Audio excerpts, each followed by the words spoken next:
on Osril Keydan of the Red Hand, being a private memorandum set down by Samuel Cole of Oldford in the waning months of 733 PR.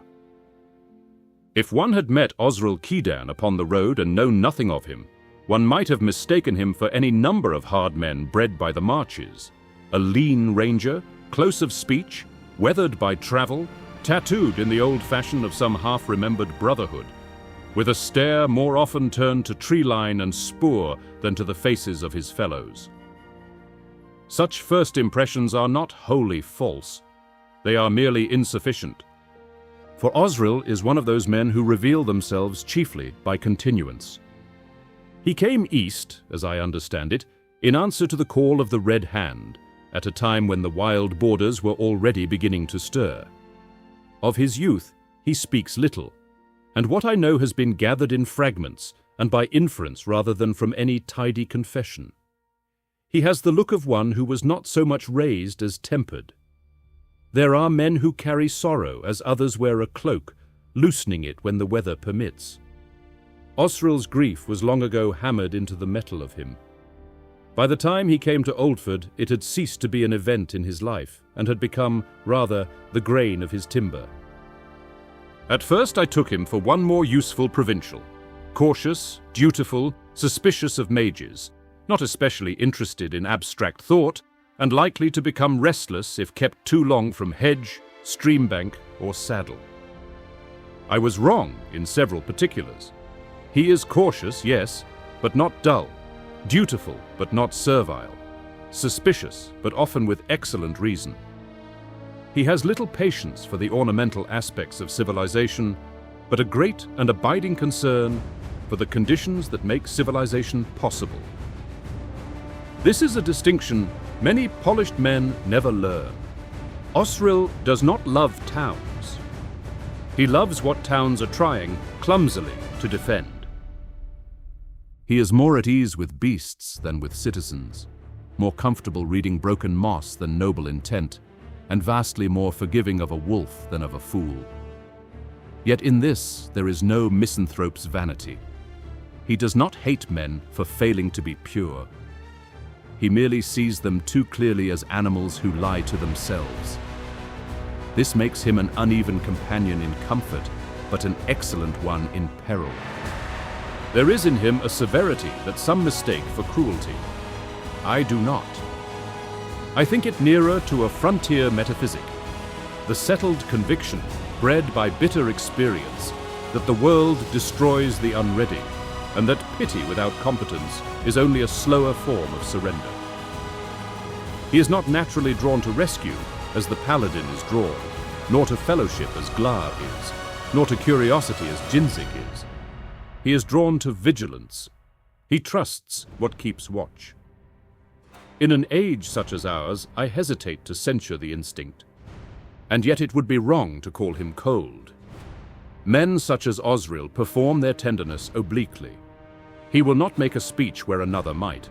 He will, however, take the worst watch, notice who is limping, remember who has not eaten, mark the safe trail back, and spend his last practical strength on some labor by which others may live another week. After Oldford was broken and half made into a monument of fire, grief, and splintered stone, it was not rhetoric that sustained us, but work. There are many kinds of piety. Running a soup line in a ruined town is one of them, though few theologians admit as much. I have seen Osril in chambers of strategy, where he speaks less than most and listens better than any. I have seen him in the presence of occult revelations vast enough to shatter lesser men into cultists, cowards, or poets. He did not break. He narrowed. When others were tempted to become fascinated by the abyss, Osril retained the old and precious instinct to ask what, precisely, must be done before nightfall. This has saved us more than once. The world may indeed be imperiled by powers older than the gods now commonly worshipped in the realms of men. Still, someone must count arrows, choose the road, and decide who eats first. His great virtue, then, is not merely courage, though he possesses that in abundance. It is proportion. He is one of the last men I know who understands that the monstrous and the mundane are not opposing categories. A dragon may descend from the clouds and still need tracking. A cult may seek to unmake reality and still require food, secrecy, and frightened intermediaries. A chaos scar may yawn beneath the world, and yet the line between survival and extinction may depend upon whether one stubborn ranger can keep frightened people fed long enough for wiser heads and more dangerous hands to do their part. As for the deeper stake, I believe Osril grasps more of it than he says. Jinzik sees it through the apparatus of theory, I through history, symbol, and dread recognition. Osril sees it, I think, as a widening breach in the old compact between wilderness and hearth. He would not phrase it so. He would say the balance is failing. But he knows. He knows that if we fail, if the scar is left to worsen, if Dyer's design ripens, if the frontier breaks altogether, then all the little things to which men attach their lives will follow after. Farms, mills, inns, shrines, market days, children's lessons, winter stores, marriage beds, spring plowing. The end of the world is never experienced abstractly.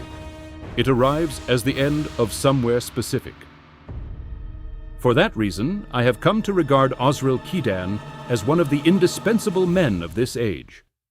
Not because he is the mightiest among us, nor the wisest, nor the most beloved, but because he stands in that narrowing place where duty survives disillusionment. Such men are rare. Rarer still are those who can bear knowledge of the darkness without falling in love with it. If there remains hope for Oldford and for places like it, some measure of that hope will be found in men of his kind. Taciturn, scarred, half wild perhaps, and difficult to thank properly, but still facing east when others have already begun to flee.